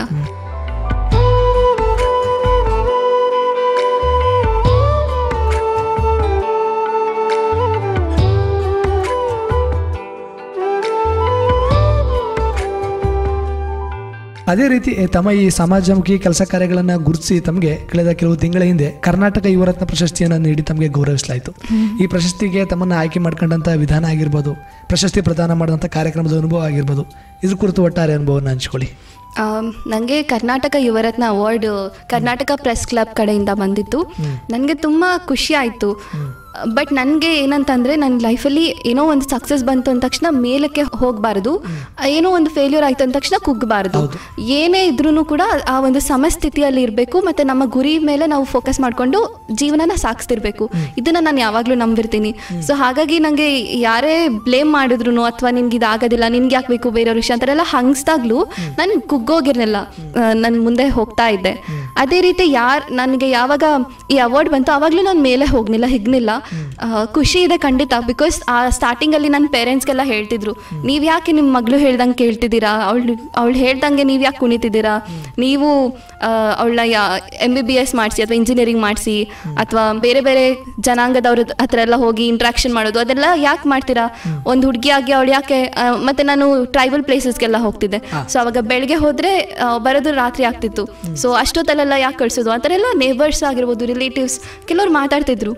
ಅದೆಲ್ಲ ಬಿಟ್ಟು ನನ್ನ ಪೇರೆಂಟ್ಸು ನನ್ನನ್ನು ನಂಬಿ ನನ್ನ ಗುರಿನ ಮುಟ್ಟೋದಕ್ಕೆ ಅವ್ರು ನಂಗೆ ತುಂಬ ಸಹಕಾರ ಮಾಡಿದ್ರು. ಸೊ ಹಾಗಾಗಿ ಅವರು ಯಾವಾಗ ಅವಾರ್ಡ್ ಬಂದಾಗ ಅವ್ರ ಕಣ್ಣಲ್ಲಿದ್ದ ನೀರು, ಆ ಆನಂದ ಬಾಷ್ಪ ಇತ್ತಲ್ವ, ಅವ್ರ ಕಣ್ಣುಗಳಲ್ಲಿ ಆ ಸಂತೋಷ ಇತ್ತಲ್ವ, ನನ್ನ ಮಗಳು ಏನೋ ಒಂದು ಮಾಡಿ ನಮಗೆ ಪ್ರೌಡ್ ಫೀಲ್ ಮಾಡಿಸಿದ್ರಂತ, ಆ ಖುಷಿಯ ಅದಂತೂ ನನಗೆ ತುಂಬ ತುಂಬ ಖುಷಿ ಆಯಿತು. ಆ್ಯಂಡ್ ಆಲ್ಸೋ ನನಗೆ ಅವಾರ್ಡ್ ಅಂದರೆ ನನಗೆ ಖುಷಿ ಅಂದರೆ ನನ್ನ ಪೇರೆಂಟ್ಸ್ಗೆ ಖುಷಿ ಆಗಿದ್ದು, ಅದ್ರ ಜೊತೆಗೆ ಇದು ನನ್ನ ಜವಾಬ್ದಾರಿನ ಇನ್ನೂ ಹೆಚ್ಚು ಮಾಡಿದೆ. ಬಿಕಾಸ್ ನಾನು ಏನೋ ಒಂದು ಅಳಿಲು ಸೇವೆ ಅಂತ ಹೇಳ್ತೀನಲ್ವ, ಹಾಗೆ ಏನೋ ಚಿಕ್ಕ ಪುಟ್ಟ ಕೆಲಸ ಮಾಡಿದ್ದೀನಿ, ಇನ್ನೂ ತುಂಬ ಮಾಡೋದಿದೆ. ನಾನು ಆ್ಯಕ್ಚುಲಿ IAS ಅಧಿಕಾರಿ ಆಗಬೇಕು ಅಂತ ನನ್ನ ಗುರಿ ಇದ್ದಿದ್ದು ಚಿಕ್ಕವಳಿದ್ದಾಗಿಂದನೂ. ಸೊ ಅದನ್ನು ಮಾಡಲೇಬೇಕು ಅಂತಲೇ ನಾನು ಇವಾಗ ಇಷ್ಟೆಲ್ಲ. ಬಟ್ ನನಗೆಲ್ಲೋ ಒಂದು ಕಡೆ ಅನಿಸ್ತು, ಚೆನ್ನಾಗಿ ಓದಿ ಯಾರು ಬೇಕಾದರೂ IAS ಆಗ್ಬೋದು, ಬಟ್ ಸಮಾಜಕ್ಕೆ ಏನು ಬೇಕು ಅನ್ನೋದನ್ನು ನಾವು ತಿಳ್ಕೊಂಡು ಅದ್ರ ಮೇಲೆ ನಾವು ವರ್ಕ್ ಮಾಡಬೇಕು. ಪ್ಯಾಷನ್ ಇರುತ್ತೆ IAS ಆದರೆ, ನಮಗೆ ಕಂಪ್ಯಾಷನ್ ಇದ್ದಾಗ ನಮಗೆ ಸಮಾಜಕ್ಕೆ ಏನು ಬೇಕು, ಏನು ಸಮಸ್ಯೆ ಇದೆ, ಏನು ಪಾಲಿಸೀಸ್ ಮಾಡಬೇಕು ಅಂತ ತಿಳ್ಕೊಬೇಕು. ಸೊ ಹಾಗಾಗಿ ನಾನು ಸಮಾಜ ಕಾರ್ಯ ಅಧ್ಯಯನ ಮಾಡಿರೋದ್ರಿಂದ ತುಂಬ ವಿಷಯಗಳನ್ನ ತಿಳ್ಕೊತಾ ಇದ್ದೀನಿ. ಸಮಾಜದಲ್ಲಿ ಎಷ್ಟು ಏನೇನು ಸಮಸ್ಯೆ ಇದೆ, ನಾನು ಎಲ್ಲನೂ ಸರಿ ಮಾಡದೇ ಇರ್ಬೋದು, ಬಟ್ ನನ್ನ ಕಡೆಯಿಂದ ಏನು ಪ್ರಯತ್ನ ಆಗುತ್ತೆ ನಾನು ಖಂಡಿತ ಮಾಡ್ಬೋದಲ್ವಾ. ಸೊ ಹಾಗಾಗಿ ನನಗೆ ತುಂಬ ಖುಷಿ ಇದೆ ನನ್ನ ಪೇರೆಂಟ್ಸ್ ನನಗೆ ಸಪೋರ್ಟ್ ಮಾಡಿದ್ದು, ಮತ್ತು ಈ ಅವಾರ್ಡಿಂದ ನನ್ನ ಪೇರೆಂಟ್ಸ್ಗೆ ಒಂದು ಖುಷಿ ಆಯ್ತಲ್ವಾ. That made me very happy. ತಮಗೆ ಈ ಕರ್ನಾಟಕ ಯುವರತ್ನ ಪ್ರಶಸ್ತಿ ಬಂದಿದ್ದಕ್ಕೆ ನಮ್ಮ ಜನಧ್ವನಿ ಕಡೆಯಿಂದ ಹಾಗೂ ನಮ್ಮ ಸಮುದಾಯದ ಕೇಳುಗರ ಪರವಾಗಿ ತಮಗೆ ಮತ್ತೊಮ್ಮೆ ಅಭಿನಂದನೆಗಳನ್ನು ತಿಳಿಸೋದಕ್ಕೆ ಇಷ್ಟಪಡ್ತೀನಿ. Thank you sir, thank you so much. ಈಗ ಅದೇ ರೀತಿ ತಮ್ಮ ಶಿಕ್ಷಣ ಜೊತೆಗೆ ಈ ರೀತಿಯ ವಿವಿಧ ರೀತಿಯ ಸಮಾಜಮುಖಿ ಕೆಲಸಗಳಲ್ಲಿ ತೊಡಗುವ ಜೊತೆಗೆ ಭವಿಷ್ಯದಲ್ಲಿ ಇನ್ನೇನೆಲ್ಲ ಸಮಾಜದಲ್ಲಿ ಕೆಲಸ ಕಾರ್ಯಗಳನ್ನು ಮಾಡಬೇಕು ಅಂತ ಅಂದ್ಕೊಂಡಿದ್ದೀರಾ, ಅಥವಾ ತಮ್ಮ ಜೀವನದ ಗುರಿಯಾಗಿ ಏನನ್ನಾಗಿ ಇಟ್ಕೊಂಡಿದ್ದೀರಾ? ನಾನು ಆಗಲೇ ಹೇಳ್ದಂಗೆ ನಾನು IAS ಅಧಿಕಾರಿ ಆಗಬೇಕು ಅಂತ ನನ್ನ ಗುರಿ ಇರೋದು. That is my ultimate goal. IAS ಅಧಿಕಾರಿ ಆಗೋದು ಅಲ್ಟಿಮೇಟ್ ಗೋಲ್ ಅನ್ನೋದಕ್ಕಿಂತ ಅದು ಒಂದು ಡೋರ್. ಆ ಡೋರ್ ಓಪನ್ ಆಗ್ತಿದ್ದಂಗೆ ತುಂಬ ಕೆಲಸಗಳು ಮಾಡೋದಿದೆ. ಅದು ನನಗೆ ಇವಾಗ ನಾನು ಚೆನ್ನಾಗಿ ಓದಿ IAS ಅಧಿಕಾರಿ ಆದಮೇಲೆ ಎಷ್ಟೊಂದು, ಬಿಕಾಸ್ ನಾನೀಗ ಎಷ್ಟೊಂದು ಇಶ್ಯೂಸ್ನ ಅಡ್ರೆಸ್ ಮಾಡಿದ್ದೀನಿ. ಈಗ ಆಹಾರ ವಿತರಣೆ ಮಾಡ್ಬೋದು ಅಥವಾ ಹೋಗಿ ಹೇಳ್ಕೊಡ್ಬೋದು, ಅದು that is temporary solution. But ಎಲ್ಲೋ ಒಂದು ಕಡೆ ಪರ್ಮನೆಂಟ್ ಸೊಲ್ಯೂಷನ್ ಬೇಕಲ್ವಾ. ಅದಕ್ಕೆ ನಾವು ಪಾಲಿಸೀಸ್ ಮಾಡೋದ್ರಿಂದ ಈ ಥರನ ಮಾಡಿದ್ರೆ ಮಾತ್ರ ನಾವು ಒಂದು ಲಾಂಗ್ ಟರ್ಮ್ ಸೊಲ್ಯೂಷನ್ಸ್ನ ನಾವು ಫೈಂಡ್ ಔಟ್ ಮಾಡೋಕ್ಕಾಗೋದು. ಇದು ಯಾವಾಗ ಸಾಧ್ಯ ಅಂದರೆ ನಾನು IAS ಅಧಿಕಾರಿ ಆಗಿ ನಾನು ಒಂದು ಪೊಸಿಷನಲ್ಲಿ ಇದ್ದಾಗ ನಾನು ಏನೋ ನನ್ನ ಕೈಯಲ್ಲಿ ಆದಂತಹ ಕೆಲಸಗಳನ್ನ ಮಾಡ್ಬೋದು. So I am very excited and aspiring to be an IAS officer and to contribute to the society. And also ನನಗನ್ಸುತ್ತೆ ನಾನು ಸಿವಿಲ್ ಸರ್ವೆಂಟ್, ಅಂದರೆ IAS ಅಧಿಕಾರಿ ಅಂದರೆ ದೊಡ್ಡ ಪವರ್ ಅಂತೆಲ್ಲ ಹೌದು, ಬಟ್ ನನಗೇನು ಅನ್ಸುತ್ತೆ ಅಂದರೆ ನಾನು IAS ಅಧಿಕಾರಿ ಆದ್ರೂ ಆ ಪವರ್ಗೆ ಫೋಕಸ್ ಮಾಡೋದಕ್ಕಿಂತ ನಾನು ಕೆಲಸದ ಮೇಲೆ ಫೋಕಸ್ ಮಾಡಬೇಕು ಅನ್ನೋದು ನನ್ನ ಉದ್ದೇಶ. ಯಾಕಂದರೆ ಜನಗಳಿಂದನೇ ತಾನೇ ನಾನು IAS ಅಧಿಕಾರಿ ಆಗಿರೋದು. ಸೊ ನಾನು ಸಿವಿಲ್ ಸರ್ವೆಂಟ್ ಅಂದ್ಬಿಟ್ಟು ಅವ್ರಿಗೆ ನಾನು ಹೆಲ್ಪ್ ಮಾಡಬೇಕೇ ಹೊರತು ನಾನೇ ನನಗೇನೋ ಪವರ್ ಇದೆ ಅಂತ ಅಂದ್ಬಿಟ್ಟು ಅದನ್ನು ಎಕ್ಸಸೈಸ್ ಮಾಡೋದು ನನಗೆ ಸರಿ ಅನ್ಸೋದಿಲ್ಲ. ಸೊ ನಾನು ಆ ರೀತಿ ನಾನು ಜೀವನ ಮಾಡಬೇಕಂತ ಅಂದ್ಕೊಂಡಿದ್ದೀನಿ. And also walk the talk ಅಂತ ಹೇಳ್ತಾರಲ್ವ, ಹಾಗೆ ನಾನು ಏನು ಹೇಳಿದ್ದೀನಿ ಹಾಗೆ ನಾನು ನಡ್ಕೋಬೇಕು ಅಂತಲೂ ಕೂಡ ಅಂದ್ಕೊಂಡಿದ್ದೀನಿ. ಈಗ ನಾವು ಯಾವುದೇ ಒಂದು ಉನ್ನತ ಹುದ್ದೆಗೆ ಹೋಗಬೇಕು, ಆ ಹುದ್ದೆನ ಅಲಂಕರಿಸಬೇಕು ಅನ್ನೋದು ಅದು ನಮ್ಮ ಕನಸಾಗಿರ್ಬೋದು. ಮತ್ತು ಆ ಹುದ್ದೆನ ಏರ್ಲಿಕ್ಕೆ ಅಗತ್ಯ ಜ್ಞಾನವನ್ನು ಸಂಪಾದಿಸಿ ಪರೀಕ್ಷೆಯನ್ನು ಎದುರಿಸಿ ಆ ಹುದ್ದೆಗೆ ಹೋಗ್ಬೋದು. ಆದರೆ ಆ ಹುದ್ದೆಗೆ ನಾನು ಏನಕ್ಕೆ ಹೋಗ್ತಾ ಇದ್ದೀನಿ, ನನ್ನಿಂದ ಸಮಾಜಕ್ಕೆ ಏನು ಕೊಡುಗೆ ಕೊಡಬೇಕು, ಸಮಾಜದಲ್ಲಿ ನಾನು ಏನೆಲ್ಲ ಬದಲಾವಣೆಯನ್ನು ಮಾಡಬೇಕು ಅನ್ನೋದನ್ನ ಈಗಲಿಂದನೇ ನಾವು ಈ ರೀತಿಯ ಸಮಾಜಮುಖಿ ಕೆಲಸಗಳಲ್ಲಿ ತೊಡಗಿಸ್ಕೊಂಡು ಅಂತ ಸಂದರ್ಭದಲ್ಲಿ ಏನೇನು ಸಮಸ್ಯೆಗಳು ಇದೆ ಅನ್ನೋದನ್ನ ನಾವು ನಿಜವಾಗಿ ನಾವು ಕಣ್ಣೆದುರು ನೋಡ್ಬೋದು, ಆ ಸಮಸ್ಯೆಗೆ ತಕ್ಕಂಥ ಪರಿಹಾರವನ್ನು ಹುಡುಕ್ಬೋದು. ಸೊ ಆ ಹುದ್ದೆಗೆ ಹೋದಂಥ ಸಂದರ್ಭದಲ್ಲಿ ಒಂದು ಅಧಿಕಾರ ಸಿಗುತ್ತೆ. ಆ ಅಧಿಕಾರದ ಮುಖಾಂತರ ಸಮಾಜಮುಖಿ ಕೆಲಸಗಳನ್ನು ಮಾಡ್ಬೋದು ಮತ್ತು ಸಮಾಜದಲ್ಲಿ ಇನ್ನಷ್ಟು ಬದಲಾವಣೆಯನ್ನು ತರಬೇಕು ಅನ್ನೋದು ತಮ್ಮ ಗುರಿಯಾಗಿದೆ. ಹೌದು ಸರ್. ತಮ್ಮ ಈ ಎಲ್ಲ ಗುರಿಗಳಿಗೆ ನಾನು ಶುಭವಾಗಲಿ ಅಂತ ಆಶಿಸ್ತೀನಿ. ಧನ್ಯವಾದಗಳು ಸರ್. ಈಗ ಅದೇ ರೀತಿ ಪ್ರಸ್ತುತ ನೋಡ್ತಂದ್ರೆ ಯುವ ಪೀಳಿಗೆಗಳು ಸಾಕಷ್ಟು ಪ್ರತಿಭೆಗಳನ್ನು ಹೊಂದಿರ್ತಾರೆ, ಸಾಕಷ್ಟು ಕೌಶಲ್ಯನ ಹೊಂದಿರ್ತಾರೆ. ಆದರೆ ಅವ್ರದ್ದೇ ಆದ ಒಂದು ಕೌಶಲ್ಯ ಅಥವಾ ಪ್ರತಿಭೆಯನ್ನು ಗುರುತಿಸಿಕೊಂಡು ಆ ಕ್ಷೇತ್ರದಲ್ಲಿ ಒಂದು ಯಶಸ್ಸನ್ನು ಕಾಣಲು ಹೇಳುತ್ತಾ ಇದ್ದಾರೆ. ಆ ನಿಟ್ಟಲ್ಲಿ ನೋಡ್ತು ಅಂದರೆ ಆ ಯುವ ಪ್ರತಿಭೆಗಳಿಗೆ ಒಂದು ಕ್ಷೇತ್ರದಲ್ಲಿ ಯಶಸ್ಸನ್ನು ಮಾಡೋ ನಿಟ್ಟಿನಲ್ಲಾಗಿರ್ಬೋದು, ತಮ್ಮ ಕೌಶಲ್ಯದಲ್ಲಿ ಒಂದು ಯಶಸ್ಸನ್ನು ಕಾಣೋ ನಿಟ್ಟಿನಲ್ಲಾಗಿರ್ಬೋದು, ತಮ್ಮ ಅನುಭವದ ಪ್ರಕಾರ ಏನು ಸಲಹೆ ಕೊಡೋಕ್ಕೆ ಇಷ್ಟಪಡ್ತೀರಾ? ಯೂತ್ಸಲ್ಲಂತೂ ತುಂಬ ಎನರ್ಜಿ ಇರುತ್ತೆ. ಅವರು ಯಾವಾಗ ಅದನ್ನು ರೈಟ್ ಡೈರೆಕ್ಷನಲ್ಲಿ ಹೋಗ್ತಾರೆ ಆವಾಗ ಆ ಎನರ್ಜಿನ ಅವರು ಚಾನಲೈಸ್ ಮಾಡಿದರೆ ಅವರು ತುಂಬ ಒಳ್ಳೆ ಕೆಲಸಗಳನ್ನ ಮಾಡ್ಬೋದು. ಬಟ್ ಎಲ್ಲೋ ಒಂದು ಕಡೆ ಈಗಿನ ಯುವ ಪೀಳಿಗೆಗಳು ದಾರಿ ತಪ್ತಾ ಇದ್ದಾರೆ ಬಿಕಾಸ್ ಆಫ್ ವೇರಿಯಸ್ ರೀಸನ್ಸ್. ಈ ಪ್ರೆಷರ್ ಆಗಿರ್ಬೋದು ಅಥವಾ ಬೇರೆ ಬೇರೆ ಡಿಸ್ಟ್ರಾಕ್ಷನ್ಸ್, ನಿಮಗೆ ಗೊತ್ತಿರುತ್ತೆ, ಸೋಷಿಯಲ್ ಮೀಡಿಯಾಸ್ ಆಗಿರ್ಬೋದು ಅಥವಾ ಆನ್ಲೈನ್ ಥಿಂಗ್ಸ್ ಅಥವಾ ಬೇರೆ ಬೇರೆ ಮೂವೀಸ್ ಈ ಥರ ಎಷ್ಟೊಂದು ಇರುತ್ತೆ. ಬಟ್ ಅದಕ್ಕೆ ಯಾವುದಕ್ಕೂ ತಲೆ ಕೊಡ್ದೇನೆ ಅವರು ಯಾವಾಗ ಅವ್ರ ಗುರಿ ಮೇಲೆ ಫೋಕಸ್ ಮಾಡಿರ್ತಾರೆ ಆವಾಗ ಎಲ್ಲೋ ಒಂದು ಕಡೆ ಅವ್ರು ಏನು ಅಂದ್ಕೊಂಡಿರ್ತಾರೆ ಆ ಗುರಿನ ಸಾಧಿಸ್ಬೋದು. ಆಲ್ಸೋ ಈಗ ಮಾರ್ಕ್ಸೇ ಎಲ್ಲ ಅಲ್ಲ, ಮಾರ್ಕ್ಸ್ಗೂ ಮೀರಿದ ಒಂದು ಲೈಫ್ ಇರುತ್ತೆ. ಅಂದರೆ ಈಗ ಕೆಲವ್ರಿಗೆ ಮ್ಯೂಸಿಕಲ್ಲಿ ಇಂಟ್ರೆಸ್ಟ್ ಇರ್ಬೋದು, ಕೆಲವ್ರಿಗೆ ಆ್ಯಕ್ಟಿಂಗಲ್ಲಿ ಇಂಟ್ರೆಸ್ಟ್ ಇರ್ಬೋದು. ಅವ್ರಿಗೆ ಏನು ಇಷ್ಟ ಅದನ್ನು ಅವರು ಗುರುತಿಸ್ಕೊಂಡು ಅವ್ರು ಅದ್ರ ಮೇಲೆ ವರ್ಕ್ ಮಾಡೋಕ್ಕೆ ಸ್ಟಾರ್ಟ್ ಮಾಡಬೇಕು. ಆ್ಯಂಡ್ ಆಲ್ಸೋ ಈ ಡಿಸ್ಟ್ರಾಕ್ಷನ್ಸ್ ಎಲ್ಲ ಬಂದೇ ಬರುತ್ತೆ. ಬಟ್ ಅದು ಏನೇ ಡಿಸ್ಟ್ರಾಕ್ಷನ್ಸ್ ಇದ್ರೂ ಕೂಡ ಅವರು ಅಲ್ಟಿಮೇಟ್ಲಿ ಅವ್ರವ್ರ ಅಪ್ಪ ಅಮ್ಮನ ಬಗ್ಗೆ ಯೋಚನೆ ಮಾಡಬೇಕು. ಈಗ ಸಮ್ಟೈಮ್ಸ್ ಏನೋ ಒಂದು ಡಿಸ್ಟ್ರಾಕ್ಷನ್ ಬರುತ್ತೆ, ನಮ್ಮ ಹತ್ರ ಒಂದು ಚಾಯ್ಸ್ ಇರುತ್ತೆ, ಒಂದು ಆ ಡಿಸ್ಟ್ರಾಕ್ಷನ್ ರೋಡಲ್ಲೇ ಹೋಗೋದು, ಇಲ್ಲಾಂದರೆ ಒಂದು ನಮ್ಮ ನಿಜವಾದ ಜೀವನದ ಗುರಿ ಏನು ಅಂತ ಯೋಚನೆ ಮಾಡಿಕೊಂಡು ಅದನ್ನು ಸ್ಟಾಪ್ ಮಾಡಿ ರೈಟ್ ಡೈರೆಕ್ಷನಲ್ಲಿ ಹೋಗೋದು. ಅದು ಚಾಯ್ಸ್ ನಮ್ಮಲ್ಲಿರುತ್ತೆ. ಒಂದು ಸರಿ ಆ ಥರ ತಪ್ಪು ಹೆಜ್ಜೆ ಇಡಬೇಕಾದ್ರೆ ನಿಮ್ಮ ಅಪ್ಪ ಅಮ್ಮನ ಬಗ್ಗೆ ಯೋಚನೆ ಮಾಡಿ. ನಿಮ್ಮ ಅಪ್ಪ ಅಮ್ಮ ಎಷ್ಟೆಲ್ಲ ನಿಮಗೆ ಬಗ್ಗೆ ಕನಸಿಟ್ಕೊಂಡಿರ್ತಾರೆ, ತ್ಯಾಗ ಮಾಡಿರ್ತಾರೆ ನೀವು ಚೆನ್ನಾಗಿ ಓದಬೇಕು ಅಂತ ಅಂದ್ಬಿಟ್ಟು, ಅಥವಾ ನೀವು ನಿಮ್ಮ ಗುರಿನ ಮುಟ್ಟಬೇಕು ಅಂದ್ಬಿಟ್ಟು. ನೀವು ಎಲ್ಲೋ ಒಂದು ಕಡೆ ಡಿಸ್ಟ್ರಾಕ್ಷನ್ಗೆ ನೀವು ಮೊರೆಗೊಟ್ಟು ಆ ಕಡೆ ಹೋಗ್ಬಿಟ್ರೆ ಅವರ ಕನಸು ನುಚ್ಚು ನೂರಾಗ್ಬಿಡುತ್ತೆ. ಸೊ ಹಾಗಾಗಿ ನಿಮ್ಮ ಕುಟುಂಬದ ಬಗ್ಗೆ ಯೋಚನೆ ಮಾಡಿ. ಮತ್ತು ಕೆಲವೊಂದು ಸರಿ ಮಾರ್ಕ್ಸ್ ಕಡಿಮೆ ಬಂತು ಅಂದರೆ ಸೂಸೈಡ್ ಮಾಡ್ಕೊಳ್ಳೋದು, ಅಥವಾ ಏನೋ ಚಿಕ್ಕ ಪುಟ್ಟ ನೋವಾಯಿತು ಅಂದ್ಬಿಟ್ಟು ಸೂಸೈಡ್ ಮಾಡ್ಕೊಳ್ಳೋದು, ಈ ಥರ ಎಲ್ಲ ಮಾಡ್ತಾರೆ. ಸೊ ಇದನ್ನೆಲ್ಲ ಮಾಡ್ದೇನೆ ನಿಮ್ಮ ಅಪ್ಪ ಅಮ್ಮನ ಬಗ್ಗೆ ಯೋಚನೆ ಮಾಡಿ ನೀವು, ಅಥವಾ ಜೀವನ ತುಂಬ ದೊಡ್ಡದಿದೆ, ಅದರಲ್ಲಿ ನೀವು ಎಷ್ಟೊಂದು ಮಾಡ್ಬೋದು. ಸೊ ಹಾಗಾಗಿ ಆಲ್ಸೋ ಸಕ್ಸಸ್ ಅಂದ ತಕ್ಷಣ ಇವಾಗಲೇ ಸಿಗಬೇಕು ಅಂತ ಇಲ್ಲ. ಒಂದು ಚೈನೀಸ್ ಬ್ಯಾಂಬೂ ಶೂಟ್ ಇರುತ್ತೆ ಸರ್, ಅದನ್ನು ನಾವು ಸೋ ಮಾಡಿದಾಗ 5 ವರ್ಷ ಅದು ಮೇಲೆ ಬರೋದಿಲ್ಲ, ಮೊಳಕೆನೇ ಬರೋದಿಲ್ಲ. ಆವಾಗ 5 ವಾರದಲ್ಲಿ ಅದು 90 ಫೀಟ್ ಹೋಗುತ್ತೆ. ಅದರ ಅರ್ಥ ಅದು 5 ವಾರದಲ್ಲಿ ಮೇಲಕ್ಕೆ ಹೋಯ್ತು ಅಂತ ಅಲ್ಲ. 5 ವರ್ಷ 5 ವಾರ ಅದು ಆ ರೂಟ್ಸ್ನ, ಬೇರೆನ ಅದು ಗಟ್ಟಿ ಮಾಡ್ಕೊತಾ ಇತ್ತು. ಅವಾಗ ಅದು ಅಷ್ಟು ಮೇಲಕ್ಕೆ ಹೋಗಿ ಆ ಸ್ಟ್ಯಾಂಡ್ನ, ಆ ಒಂದು ಹೈಟ್ನ ರೀಚ್ ಆಯಿತು. ಸೊ ಅದೇ ರೀತಿ ನಮ್ಮ ಜೀವನದಲ್ಲೂ ಅಷ್ಟೇ, ಸಕ್ಸಸ್ ಸಡನ್ನಾಗಿ ಸಿಕ್ಬಿಡೋದಿಲ್ಲ. ಸೊ ಸತತವಾಗಿ ಪ್ರಯತ್ನ ಮಾಡೋದು ಬೇಕು, ಅದನ್ನು ಮತ್ತೆ ನಾವು ನಿಲ್ಲಿಸಬಾರ್ದು. ಮತ್ತು ಕರ್ಮಣ್ಯವಾಧಿಕಾರಿಸ್ತೆ ಮಾ ಫಲೇಷು ಕದಾಚನ ಅಂತ ಕೃಷ್ಣ ಅವರು ಹೇಳಿದಾಗೆ, ನಾವು ಯಾವಾಗಲೂ ನಮ್ಮ ಕೆಲಸನ ನಾವು ಆನೆಸ್ಟ್ ಆಗಿ ಮಾಡಬೇಕು, ರಿಸಲ್ಟ್ನ ಎಕ್ಸ್ಪೆಕ್ಟ್ ಮಾಡಬಾರ್ದು. ಸೊ ಎಲ್ಲ ಯೂತ್ಸ್ಗೂ ನಾನು ಕೇಳ್ಕೊಳ್ಳೋದಿಷ್ಟೇ, ನಿಮ್ಮ ಗುರಿ ಮೇಲೆ ನೀವು ಫೋಕಸ್ ಮಾಡಿ, ಬಟ್ ರಿಸಲ್ಟನ್ನು ಸಡನ್ನಾಗಿ ಈಗಲೇ ಬೇಕು ಅಂತ ಎಕ್ಸ್ಪೆಕ್ಟ್ ಮಾಡಬೇಡಿ. ಕಂಟಿನ್ಯೂಸ್ ಎಫರ್ಟ್ಸ್ ಹಾಕಿ, ಪರ್ಸಿಸ್ಟೆಂಟ್ ಆಗಿರಿ. ಆ್ಯಂಡ್ ಏನೇ ಡಿಸಿಷನ್ ತಗೊಳ್ಳೋಕ್ಕೂ ಮುಂಚೆ ನಿಮ್ಮ ಅಪ್ಪ ಅಮ್ಮನ ಬಗ್ಗೆ ಒಂದ್ಸರಿ ಯೋಚನೆ ಮಾಡಿ. ಬಿಕಾಸ್ ಅವ್ರ ಜೀವನನೇ ತ್ಯಾಗ ಮಾಡಿರ್ತಾರೆ ನಿಮಗೋಸ್ಕರ. ಸೊ ಹಾಗಾಗಿ ಈ ಒಂದು ಜೀವನನ ತುಂಬ ಚೆನ್ನಾಗಿ ಖುಷಿಯಾಗಿ ಜೀವನ ಮಾಡಿ ಅಂತ ಹೇಳೋಕ್ಕೆ ಇಷ್ಟಪಡ್ತೀನಿ. ಭಾಳ ಉತ್ತಮವಾದ ಸಲಹೆಯನ್ನೇ ಯುವ ಪೀಳಿಗೆಗೆ ತಾವು ನೀಡಿದ ಅಕ್ಷತಾ ಅವರೇ. ಈಗ ಕಾರ್ಯಕ್ರಮದ ಕೊನೆ ಹಂತಕ್ಕೆ ಬರ್ತಾ ಇದ್ದೀವಿ. ಕೊನೆಯದಾಗಿ ತಮ್ಮ ಮಾತುಗಳನ್ನು ಕೇಳ್ತಿರುವಂಥ ನಮ್ಮ ಜನಧ್ವನಿ ಕೇಳುಗರಿಗೆ ಆಗಿರ್ಬೋದು ಅಥವಾ ಸಮುದಾಯದ ಜನತೆಗೆ ಏನು ಕಿವಿ ಮಾತುಗಳಕ್ಕೆ ಇಷ್ಟಪಡ್ತೀರಾ?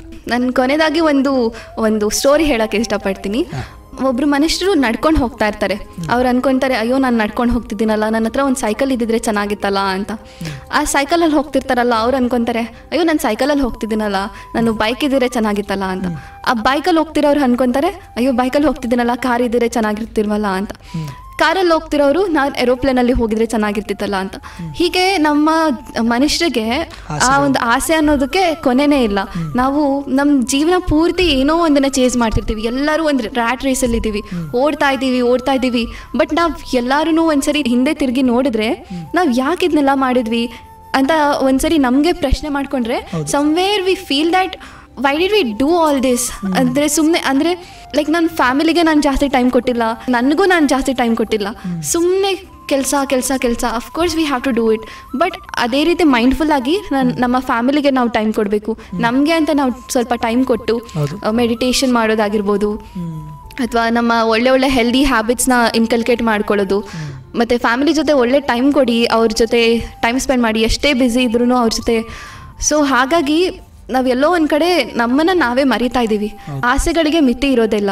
ಸೊ ಹಾಗಾಗಿ ನಾವು ನಮ್ಮ ಗುರಿ ಮುಟ್ಟೋದ್ರ ಜೊತೆಗೆ ಈ ಒಂದು ರ್ಯಾಟ್ ರೇಸ್ನೆಲ್ಲ ಬಿಟ್ಟು ನಾವು ಒಂದು ಜೀವನನ ಒಂದು ಸಿಂಪಲ್ ಆಗಿ, there is saying that simple living high thinking ಅಂತ, ಆ ಥರ ನಾವು ಒಂದು ಸರಳವಾಗಿ ಜೀವನ, ನಾವು ಎಷ್ಟು ಸರಳವಾಗಿ ಇರ್ತೀವೋ ಅಷ್ಟು ಜೀವನ ಸರಳವಾಗುತ್ತೆ ಅಂತ ಹೇಳೋಕ್ಕೆ ಇಷ್ಟಪಡ್ತೀನಿ. ಸೊ ಹಾಗಾಗಿ ನಿಮ್ಮ ಫ್ಯಾಮಿಲಿಗೆ ನೀವು ಟೈಮ್ ಕೊಡಿ, ನಿಮಗೆ ನೀವು ಟೈಮ್ ಕೊಡಿ.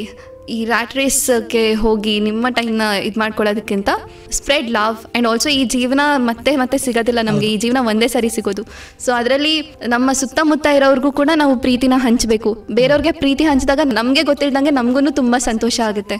ನಿಮ್ಮ ಸುತ್ತಮುತ್ತ ಇರೋ ಅಂಗನವಾಡಿ, ಸ್ಕೂಲ್ಗಳಾಗಿರ್ಬೋದು, ಆಶ್ರಮ, ಒಂದು ಕಡೆ ಹೋಗಿ ಅವ್ರ ಜೊತೆ ಟೈಮ್ ಸ್ಪೆಂಡ್ ಮಾಡಿ. ಈ ಪ್ರೀತಿ ವಿಶ್ವಾಸ ಅನ್ನೋದು ತುಂಬ ನಾವು ಹುಟ್ಟಿದಾಗ ಮತ್ತು ಸಾಯ್ಬೇಕಾದ್ರೆ ಏನೂ ತಗೊಳ್ಳಲ್ಲ, ಏನೂ ತಗೊಂಡು ಹೋಗಲ್ಲ. ಬಟ್ ಎಲ್ಲೋ ಒಂದು ಕಡೆ ಈ ಜೀವನದಲ್ಲಿ ಅಟ್ಲೀಸ್ಟ್ ನಾವು ಏನೋ ಒಂದು ಒಳ್ಳೆ ಕೆಲಸ ಮಾಡಿದಾಗ ನಾವು ಮಾಡಿದ್ರಿಂದ ಆ ಒಂದು ಸ್ಮೈಲ್ ಇರುತ್ತಲ್ವ ಆ ಜನಗಳಿಗೆ, ಅದು ತುಂಬ ಇಂಪಾರ್ಟೆಂಟ್ ಆಗುತ್ತೆ ಅಂತ ನಾನು ಹೇಳೋಕ್ಕೆ ಇಷ್ಟಪಡ್ತೀನಿ. ಅಂದರೆ ಜೀವನ ಅಂತಂದರೆ ಆ ಜೀವನದಲ್ಲಿ ಬದುಕೋದು ಒಂದು ನಿರಂತರ ಪ್ರಕ್ರಿಯೆ ಆಗಿರ್ಬೋದು. ಆ ಪ್ರಕ್ರಿಯೆಯಲ್ಲಿ ನಾವು ಮಾಡೋಂಥ ಕೆಲಸ ಕಾರ್ಯಗಳು ನಿರಂತರವಾಗಿ ಸರ್ವೇ ಸಾಮಾನ್ಯವಾಗಿ ಪ್ರತಿಯೊಬ್ಬರು ಮಾಡ್ತಾರೆ.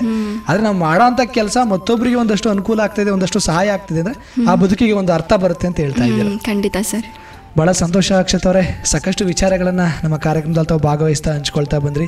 ತಮ್ಮ ಪ್ರಸ್ತುತ ಸಮಾಜಮುಖಿ ಕೆಲಸ ಕಾರ್ಯಗಳಲ್ಲಿ ತಮ್ಮ ಅನುಭವ ಆಗಿರ್ಬೋದು, ಹಾಗೆಯೇ ತಮ್ಮ ಬಾಲ್ಯ ಹಾಗೂ ಶಾಲಾ ಜೀವನದ ಅನುಭವ ಆಗಿರ್ಬೋದು, ತಮ್ಮ ಕುಟುಂಬದ ಪರಿಚಯದಿಂದ ಹಿಡಿದು ತಾವು ಯಾವ ರೀತಿ ಸಮಾಜಮುಖಿ ಕೆಲಸಗಳಲ್ಲಿ ತೊಡಸ್ಕೊಳ್ಳೋದಕ್ಕೆ ಪ್ರಾರಂಭ ಮಾಡಿದ್ರಿ, ಇದಕ್ಕೆಲ್ಲ ಹೇಗೆ ಪ್ರೇರಣೆ ಆಯಿತು, ಮತ್ತು ಶಿಕ್ಷಣದೊಂದಿಗೆ ಈ ರೀತಿಯ ಸಮಾಜಮುಖಿ ಕೆಲಸಗಳನ್ನು ಯಾವ ರೀತಿ ತಾವು ನಿರ್ವಹಿಸ್ತಾ ಬರ್ತಾ ಇದ್ದೀರಾ, ತಾವು ಇದುವರೆಗೂ ಮಾಡಿದಂಥ ಸಮಾಜಮುಖಿ ಕೆಲಸ ಕಾರ್ಯಗಳಾಗಿರ್ಬೋದು, ವಿಶೇಷತನ ಮಕ್ಕಳ ಒಳಗೂಡಿ ತಾವು ಕಳೆದಂಥ ಸಮಯಗಳು, ಅನಾಥಾಶ್ರಮ, ವೃದ್ಧಾಶ್ರಮಗಳಲ್ಲಿ ತಾವು ಕಳೆದಂಥ ಸಮಯಗಳಾಗಿರ್ಬೋದು, ಹಾಗೆಯೇ ಮಕ್ಕಳ ಭವಿಷ್ಯ ಬಂಡಿ ಸೂತ್ರ 21 ಈ ಯಾತ್ರೆ ಮುಖಾಂತರ ತಾವು ಮಕ್ಕಳಲ್ಲಿ ಒಂದಷ್ಟು ಭವಿಷ್ಯ ಭಾರತವನ್ನು ನಿರ್ಮಾಣ ಮಾಡೋ ನಿಟ್ಟಿನಲ್ಲಿ ಮತ್ತು ಹಿಂದಿನ ಭಾರತವನ್ನು ಮಕ್ಕಳಿಗೆ ಪರಿಚಯ ಮಾಡೋ ನಿಟ್ಟಲ್ಲಿ ತಾವು ಕೈಗೊಂಡಂಥ ಯಾತ್ರೆಯ ಅನುಭವ ಆಗಿರ್ಬೋದು, ಮತ್ತು ತಮಗೆ ಪ್ರಶಸ್ತಿ ಬಂದಂಥ ಅನುಭವ ಆಗಿರ್ಬೋದು, ಒಟ್ಟಾರೆಯಾಗಿ ತಮ್ಮ ಒಂದು ಕನಸಿನ ಭಾರತವನ್ನು ನಿರ್ಮಾಣ ಮಾಡೋ ನಿಟ್ಟಿನಲ್ಲಿ ಒಬ್ಬ IAS ಅಧಿಕಾರಿಯಾಗಿ ಸಮಾಜದಲ್ಲಿ ತಾವು ಏನೆಲ್ಲ ಬದಲಾವಣೆಯನ್ನು ತರಬೇಕು ಅಂತ ಅಂದ್ಕೊಂಡಿದ್ದೀರ, ಈ ಎಲ್ಲ ಗುರಿಗಳ ಕುರಿತು ಉತ್ತಮವಾದ ಹಾಗೂ ಸಲಹೆ ಸಂದೇಶಗಳನ್ನು ಒಳಗೊಂಡಂತೆ ಸ್ಫೂರ್ತಿದಾಯಕ ಮಾಹಿತಿಯನ್ನು ನಮಗೆ ಹಾಗೂ ನಮ್ಮ ಕೇಳುಗರಿಗೆ ತಿಳಿಸ್ಕೊಟ್ಟಿದ್ದಕ್ಕೆ, ನಮ್ಮ ಕಾರ್ಯಕ್ರಮದಲ್ಲಿ ತಾವು ಭಾಗಿಯಾಗಿದ್ದಕ್ಕೆ ತಮಗೆ ತುಂಬ ಹೃದಯದ ಧನ್ಯವಾದಗಳನ್ನು ತಿಳಿಸೋದಕ್ಕೆ ಇಷ್ಟಪಡ್ತೀನಿ. ತುಂಬ ಧನ್ಯವಾದಗಳು ಸರ್. ನಾನು ಏನೂ ಮಾಡಿಲ್ಲ ಅಂತ ನಂಗೆ ಅನಿಸುತ್ತೆ. ಆಲ್ಸೋ ನಾನು ಏನೇ ಮಾಡಿದ್ರು ಅದು ಪ್ರಕೃತಿ ಮಾತೆ ನನ್ನನ್ನು ಚೂಸ್ ಮಾಡ್ಕೊಂಡಿದ್ದಾರೆ. ನನ್ನಿಂದ ಒಂದು ಪುಟ್ಟ ಕೆಲಸಗಳಾಗಿದೆ ಅಷ್ಟೇ. ಬಟ್ ನೀವು ನನ್ನ ಇಲ್ಲಿ ಕರೆಸಿ ನನ್ನ ಜೀವನನ ಹಂಚ್ಕೊಳ್ಳೋಕ್ಕೆ ಅವಕಾಶ ಮಾಡಿಕೊಟ್ಟಿದ್ದಕ್ಕೆ ತುಂಬ ಸಂತೋಷ. Thank you so much sir. ತಮ್ಮ ಮುಂದಿನ ಎಲ್ಲ ಭವಿಷ್ಯದ ಗುರಿಗಳಿಗೆ ಶುಭವಾಗಲಿ. ಮುಂದಿನ ದಿನಗಳಲ್ಲಿ ಒಬ್ಬ IAS ಅಧಿಕಾರಿಯಾಗಿ, ಅದು ನಮ್ಮ ಮೈಸೂರು ಜಿಲ್ಲೆಯಲ್ಲಿ ಒಂದು ದಕ್ಷ ಆಡಳಿತವನ್ನು ನಡೆಸಿ ಸಮುದಾಯಕ್ಕೆ ನಮ್ಮ ಸೇವೆ ಅಗತ್ಯ ಇದೆ ಅಂತ ಹೇಳ್ತಾ ಇಲ್ಲಿಗೆ ಇವತ್ತಿನ ಕಾರ್ಯಕ್ರಮವನ್ನು ಮುಕ್ತಾಯ ಮಾಡ್ತಾ ಇದ್ದೀನಿ. ಧನ್ಯವಾದಗಳು. ಪ್ರಿಯ ಕೇಳುಗರೆ, ಇದುವರೆಗೂ ನೀವು ಕೇಳ್ತಾ ಇದ್ರಿ ನಮ್ಮ ಯುವಚೇತನ ಕಾರ್ಯಕ್ರಮದಲ್ಲಿ ಬಾಲ್ಯದಿಂದಲೂ ಸಮಾಜಮುಖಿ ಕೆಲಸಗಳಲ್ಲಿ ತೊಡಗಿಸಿಕೊಳ್ಳಬೇಕೆಂಬ ಆಸೆಯಿಂದ ಓದಿನ ಜೊತೆಗೆ ಸಾಮಾಜಿಕ ಕೆಲಸಗಳಲ್ಲಿ ತೊಡಗಿಸಿಕೊಳ್ಳುತ್ತಾ ವಿವಿಧ ರೀತಿಯ ಸಮಾಜ ಸೇವೆಯನ್ನು ಮಾಡುತ್ತಾ ಅತಿ ಚಿಕ್ಕ ವಯಸ್ಸಿನಲ್ಲೇ ಕರ್ನಾಟಕ ಯುವರತ್ನ ಪ್ರಶಸ್ತಿಗೆ ಭಾಜನರಾಗಿರುವ ಮೈಸೂರಿನ ಯುವ ಪ್ರತಿಭೆಯಾದ ಕುಮಾರಿ ಅಕ್ಷತಾ ಅವರೊಂದಿಗಿನ ಸಂದರ್ಶನ ಕಾರ್ಯಕ್ರಮವನ್ನು ಕೇಳ್ತಾ ಇದ್ರಿ. ಇದಾಗಿತ್ತು ಇವತ್ತಿನ ನಮ್ಮ ಯುವಚೇತನ ಕಾರ್ಯಕ್ರಮ. ಮತ್ತೆ ಮತ್ತೊಂದು ಯುವಚೇತನ ಕಾರ್ಯಕ್ರಮದಲ್ಲಿ ಮತ್ತೊಬ್ಬ ಯುವ ಪ್ರತಿಭೆಯೊಂದಿಗೆ ತಮ್ಮನ್ನು ಮತ್ತೆ ಭೇಟಿಯಾಗ್ತೀನಿ. ಅಲ್ಲಿಯವರೆಗೂ ಕೇಳ್ತಾ ಇರಿ ಜನಧ್ವನಿ. ಇದು ನಿಮ್ಮ ನೆಚ್ಚಿನ ಹಾಗೂ ಮೈಸೂರಿನ ಮೊಟ್ಟಮೊದಲ ಸಮುದಾಯ ರೇಡಿಯೋ ಕೇಂದ್ರ 90.8 ಕಂಪನಾಂಕದಲ್ಲಿ ಸರಗೂರಿನಿಂದ ಪ್ರಸಾರವಾಗುತ್ತಿದೆ. ನಮಸ್ಕಾರ.